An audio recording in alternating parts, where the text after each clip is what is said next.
En las primeras elecciones de la era post-Gaddafi y en medio de la anarquía, los libios eligen hoy una Asamblea Nacional.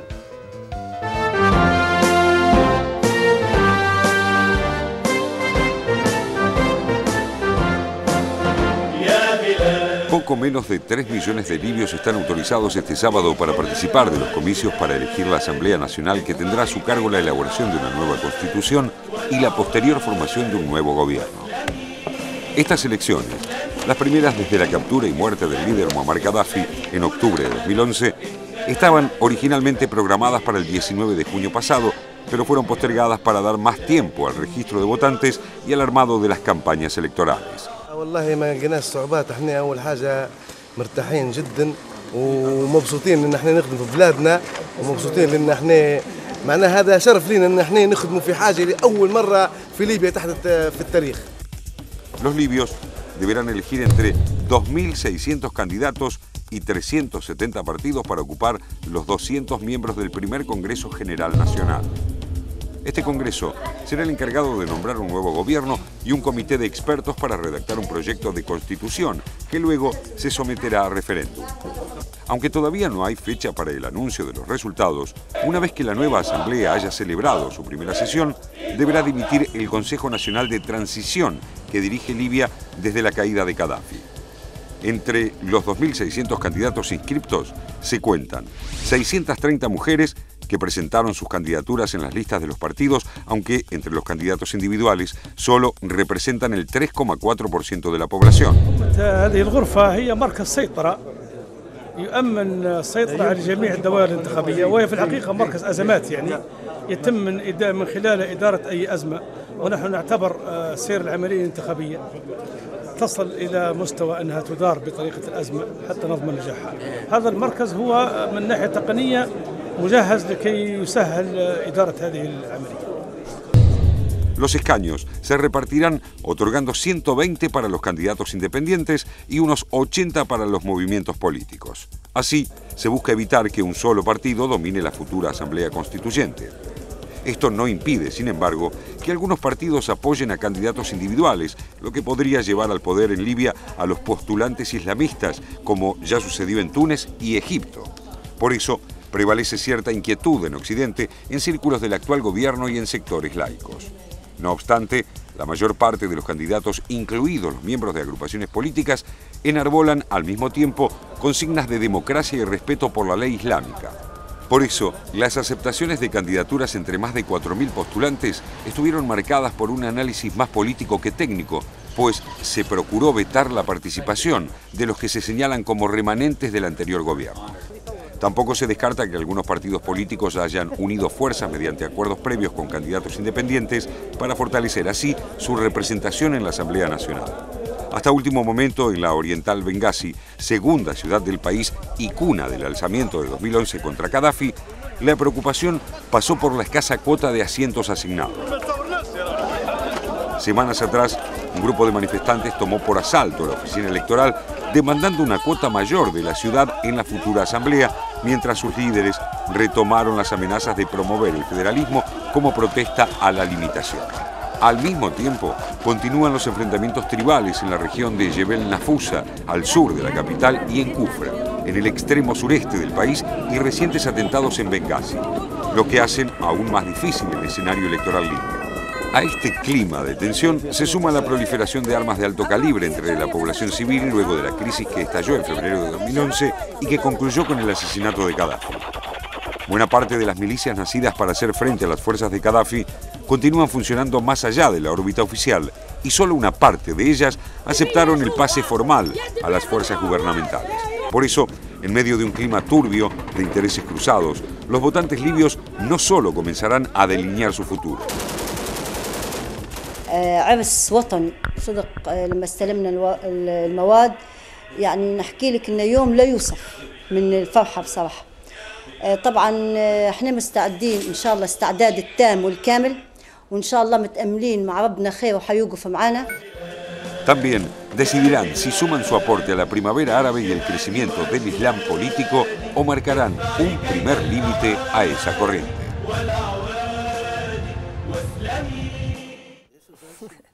Bueno, veíamos las imágenes y en lo que se comentaba en el informe, cómo en realidad desde que se inició el 2011, la tensión que hubo en Libia nunca terminó, nunca aminoró.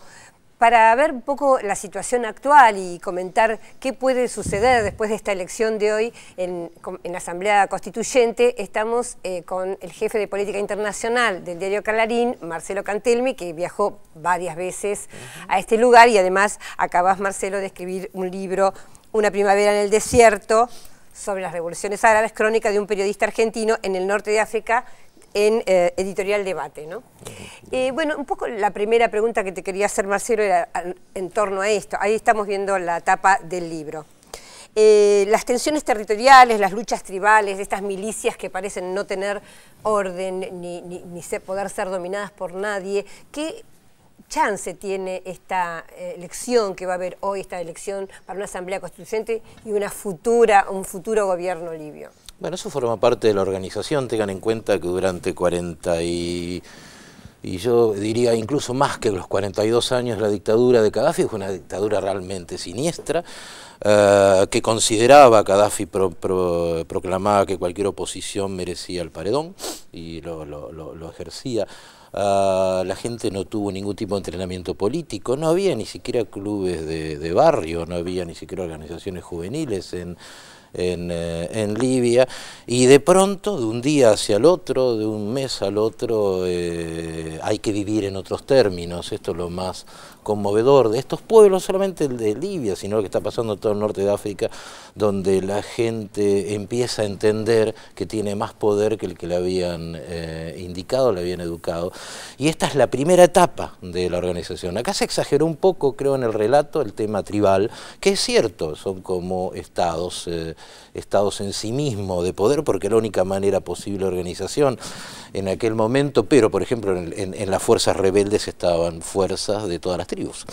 En realidad eso es el germen de los partidos. Acá hay 5 organizaciones aproximadamente que empiezan a visualizarse más claramente, una muy fuerte como Hermanos Musulmanes, sin la trayectoria de la versión egipcia, pero aparecieron otras, la de Behaf, la de Jibril, que fue primer ministro, y que en esta tensión van a empezar a depurarse. Más allá de las caracterizaciones de lo que fue el régimen de Gaddafi, hay algo interesante que vos decís que tiene que ver con la falta de organización política. Vos estuviste principalmente en Bengasi, estuviste bastante tiempo antes de la caída de Gaddafi. Al hablar con esa gente que estaba organizada políticamente y con las armas para luchar en contra de Gaddafi, ¿qué perspectiva política enunciaban ellos? Me refiero a los diálogos que vos pudiste tener con ellos. Había varios niveles ahí, el nivel del gobierno rebelde en Bengasi era un gobierno casi cortado al estilo más ortodoxo occidental, a gente que veía el modelo norteamericano como propio virtualmente, por ejemplo Jibril, gente incluso que hablaba un inglés fantástico, ¿no? Por su entrenamiento a largo tiempo en Occidente, sobre todo en Estados Unidos y en Gran Bretaña. El grupo político más fuerte en aquel momento fue ese, pero desaparece inmediatamente. En la base, cuando uno iba con la gente, y yo estuve mucho tiempo con lo que eran las milicias en el frente a 100, 200 y 300 kilómetros de Bengasi, lo que uno encontraba era una enorme ansiedad por libertad a todo nivel, poder ver una película, poder escuchar rock and roll, cosa que no existía, poder ver cine. Esto en Bengasi. Esto en general, Gaddafi había prohibido cualquier tipo de manifestación cultural. No pudo prohibir el fútbol, pero era imposible. Es curioso porque también uno piensa que los partidos políticos que son religiosos en general, la mayoría de los partidos que se presentan, tienen un condimento importante. Bueno, es lógico en el mundo musulmán. Pero digo, sí, es lógico, pero también es raro porque esa avidez por el rock o esa avidez por ese tipo de cultura va en algunos algunos casos también va a ser cercenada, sí, pero o va a ser... Libia no es un país estrictamente religioso, también esa es una exageración de esto a nuestro lado.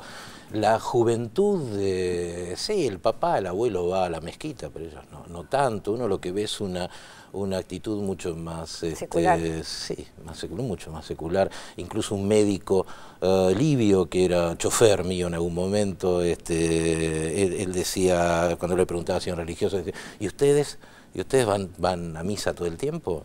Dice, acá lo mismo. Claro. A ver, pero te lo contrapongo esto con las imágenes que nosotros veíamos en Egipto, en la Plaza Tahrir, y especialmente después de la caída de Gaddafi, que en muchas manifestaciones, además yo también lo presencié en el Cairo, en medio de una manifestación la gente se ponía a rezar. ¿Vos viste esto en Bengasi en el tiempo que estuviste? Sí. Que en el medio de los combates la gente paraba y se ponía a rezar. Sí, todo combinado. Dios es grande, Alá es grande permanentemente. Cuando hay combates se apelaba a la figura de Alá protectora y sí, frente a los edificios públicos de Bengasi, donde está la plaza, la gente oraba las 5 veces por día como corresponde. Pero también tenías el otro movimiento. En Egipto era conmovedor porque ahí rezaban todos los ritos cuidándose en aquel momento de la revolución. Pero digo, aparte de la cuestión religiosa, que es lógico, insisto, que en los países musulmanes haya brotes, como pasó ahora en Egipto con hermanos musulmanes, de partidos de orientación islámica, que son como nuestras democracias cristianas, pero le cambiamos cristiano por islam, y es lo mismo, pues son partidos muy moderados en general. Lo interesante es cómo estas comunidades empiezan a tratar de encontrar la forma para poder armar una estructura de gobierno. Ojo, tienen que ir al orden, y eso le ha pasado a la humanidad en un montón de etapas, y esta gente ahora, nosotros podemos observarlo, buscando la forma de ir al orden, se tiene que organizar. Es como Hobbes, ¿no? ¿Cómo haces después del rey a que haya un gobierno civil real, y además con las tensiones económicas que hay, que hacen que haya este gatopardismo? Y con gran parte de la gente que estaba con el régimen anterior. Sí, no, absolutamente. Había un 20% de la población totalmente pro Gaddafi, pero es la gente que mejor le iba, naturalmente. Gaddafi no era tonto y repartía a su pequeño sector, más allá de que un gran defecto, por llamarlo noblemente, que tenía este sujeto, es que la gran riqueza que tenía el país quedó absolutamente concentrada en 10 personas, cosa que se concentró más todavía cuando él adopta el programa liberal que tanto lo felicitó el Fondo Monetario, ¿no? Entonces, igual es curioso, porque estaba pensando que en el programa de Naciones Unidas para el Desarrollo, cuando estaba Gaddafi, antes de que empezara la situación de la llamada Primavera Árabe, estaba en el país 54. Libia era igual que Uruguay, o sea que la distribución era bastante buena, según el PNUD, claro. No, pero está bien, puede ser. Saddam Hussein también tenía, el iraquí, tenía había tenido logros en ese sentido. No, te quería preguntar sobre, por lo que decías antes, entonces ese temor por los hermanos musulmanes que aparecen en alguna prensa occidental no es tal. No, eso es un absurdo. Los hermanos musulmanes son los aliados más importantes que tuvo la dictadura de Egipto, me refiero a la versión egipcia, y ahora fíjense lo felices que están los militares de tener a gente que va a cuidarle su caja. Digo, no hay ningún tipo de crítica de parte de Mursi por el nuevo presidente egipcio, en relación a todo lo que le quitaron los militares. Claro. Son un poco por eso digo, uso mucho la imagen del gato pardo, sobre todo en este libro. Una pregunta, Marcelo, viste que en algún momento se habló de que la posibilidad de que Libia se dividiera en 3, ¿no es cierto? En las antiguas, digamos, sectores que la Tripolitana, Cirenaica y Fesam, y que sobre todo esto inducido por Occidente, porque la parte de la Cirenaica es la parte rica, la parte petrolera. Y de alguna manera también se decía que... la Cirenaica es la que está más pegada a Egipto, ¿no? Donde está Bengasi, sí. Claro, es la que donde comenzó la rebelión y donde se supone está toda la riqueza petrolera, si bien se supone que en el desierto también hay. Pero esto ¿vos cómo ves? ¿Ves alguna posibilidad de que esto...? No, absolutamente, la gente ve eso como una afrenta absoluta. En Bengasi habían ganado, eran fuertes realmente, y el grito era Trípolis la capital, digo, el país no se divide. Hay una conciencia muy fuerte que ese es el país de ellos. Y mucha claridad respecto al futuro. No se olviden que son 6 millones de habitantes, es muy rica Libia. Libia va a ser un país muy buscado turísticamente porque es bellísimo, y además es muy sencillo resolver gran parte de las calamidades sociales que tiene Libia. Mucho dinero, un país petrolero muy fuerte, que sigue los acuerdos previos, pero ahora se va a distribuir un poco mejor, naturalmente, para bajar las tensiones. Y la gente espera eso, la gente espera de la revolución. Yo siempre digo lo mismo, ojo, esta fue la del mundo árabe, una revolución social y luego democrática. Se va a la democracia para conseguir resolver las injusticias sociales. Yo quería volver sobre esto que planteaba también Thelma respecto de la partición de Libia. Tal vez era el escenario que se planteaba cuando se pensaba que este enfrentamiento iba a durar mucho tiempo, que tal vez algunas potencias occidentales iban a hacer asentamiento en Bengasi y tener un país dividido que está a 1000 kilómetros de la capital. El enfrentamiento duró poco. ¿Por qué pensás que cayó Gaddafi? Si tenía un apoyo fuerte en el ejército, más allá de todas las fantasías que hubo respecto a los túneles que supuestamente tenía. Los túneles yo los vi, existen. ¿En dónde? Debajo del búnker de Gaddafi. Sí, pero decían que había kilómetros y kilómetros de túneles. No, pero era una verdadera ciudad lo que había hecho abajo, pero no para tanto. Claro, por eso era interesante iba a quedar como paseo turístico, vas a ver, como los de Vietnam. Sí. Ahora, ¿por qué cayó? Gaddafi cae porque realmente el apoyo que tenía no era para tanto, él no tenía un ejército, el ejército lo había desarmado por temor a golpe, tenía un ejército de mercenarios de los países alrededor que cobraba muy bien, había muchos serbios, por ejemplo, también, había mucha gente, venía de distintos lados que lo protegía, tenía mucho dinero, por lo tanto las dos divisiones que manejaban los dos hijos militares eran las más fuertes, según Estados Unidos, las mejor armadas de la región. La rebelión empieza en Bengasi por el enorme aumento del costo de los alimentos. La gente sale a pedirle a Gaddafi que afloje y reparta un poco más, pero el reparto no estaba en Gaddafi. En los últimos 5 años, Gaddafi además hizo una concentración económica muy grande, por eso los elogios del Fondo de noviembre del año previo, y él despide a mucha gente y privatiza prácticamente toda la banca, digamos. Ese salto que hace que Aznar lo elogie, que lo ame Condoleezza Rice y todo eso, provoca un costo social muy grande de la población que después de la crisis del 2008 de Lehman Brothers, genera un impacto muy alto en los commodities alimenticios y ahí estalla. Y los libios son muy sangre caliente. ¿Por qué Occidente le larga la mano? Occidente no, es el mismo caso de Mubarak, era más caro tenerlo que sacarlo. Cuando Gaddafi empieza a matar brutalmente delante de las cámaras, se corren. En realidad la OTAN va a Libia porque es el primer caso de un alzamiento armado con armas que sacan de los placares la gente, los abuelos. Nunca le dan armas la OTAN a la gente. Uno veía armamento realmente notable, mucha arma soviética yo veía en el frente, los viejos RPG, bazucas de la URSS. Que no se sabía si el proyectil iba a salir por donde correspondía, ¿no? Por eso morían de una manera tan ridícula esta gente, matándose entre ellos. Siempre fue una milicia desarmada, pero lo grave era que una milicia desarmada, mal armada, mal entrenada, ganara una revolución. Entonces la OTAN va a hacerse cargo de la victoria, este es el verdadero sentido. ¿Cuánto pensás que influyeron los bombardeos de la OTAN para debilitar a Gaddafi y permitir el triunfo de la oposición? Pero de todas maneras hubiera sucedido lo mismo. Yo creo que ese es el espejo en el cual se está mirando el señor Bashar en Siria, ¿no? Ya que hablamos de Bashar el-Assad, te queríamos preguntar, porque después tenemos un informe sobre Siria. Vos tuviste la oportunidad de entrevistarlo en 2 oportunidades al presidente de Siria, sí, Bashar el-Assad. Comparándolo con este escenario que vos planteabas de Libia, un país donde hay un gobernante que, según lo que vos decís, no tiene mucho apoyo popular y también tiene un ejército muy pequeño con gente básicamente del extranjero, llamados mercenarios por lo general. ¿Cómo analizás en espejo, ya que utilizaste la expresión, lo que está pasando en Siria? No, es diferente. Bashar es un sujeto que se hubiera seguido por ahí el ejemplo de la transformación rusa, si hubiera sido el hombre de la glasnost, la perestroika, en este momento hubiera sido muy votado por la gente. Con Bashar, un tipo bastante cabeza abierta, en una sociedad que es mucho más parecido a lo que sería, lo que podría ser el este comunista europeo en aquel momento, ¿no?, del país. Bayar incorpora muchos elementos. Hay una broma, pero que es una broma cierta, que dice que con Bayar se logran dos grandes objetivos. Los sirios conquistan la latita de Coca-Cola y el dish, la pantalla para ver televisión, que parece una tontería, pero eso es meter el mundo dentro de las casas de Siria. Bueno, hay más bancos, hay más actividad económica.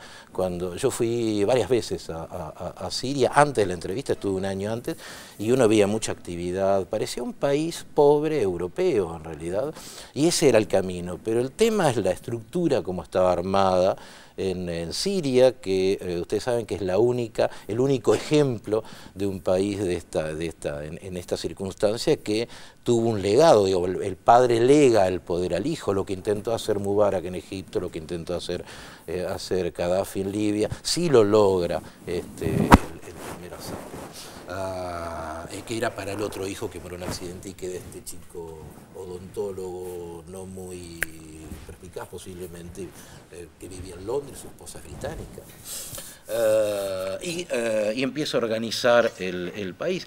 Al comienzo no lo hace mal, uno dice, bueno, este país se va a abrir al mundo con cierta identidad y cierta estructura, pero cuando empiezan las rebeliones, que esto es cadenado, empieza una y impulsa a la otra y otra, por eso si cae Siria, posiblemente pase algo grave en Bahrein y lleguemos a la perla que es Arabia Saudita. Digamos, todos estos países están en la misma línea y a la larga van a caer, como pasó con la revolución del siglo de 1800, con el 1854. A la larga serán derrotadas o no, pero el mundo va a cambiar. Sí, por eso mucho lo indefectible. comparaba con las revoluciones burguesas. Esto es indefectible, claro que sí. En Europa. Marcelo, un gusto haberte tenido. Les recomendamos otra vez el libro Una primavera en el desierto, crónicas apasionadas de un periodista, lo de apasionado lo agregué yo, de un periodista argentino en el norte de África. Un gusto, Marcelo. Muchísimas gracias.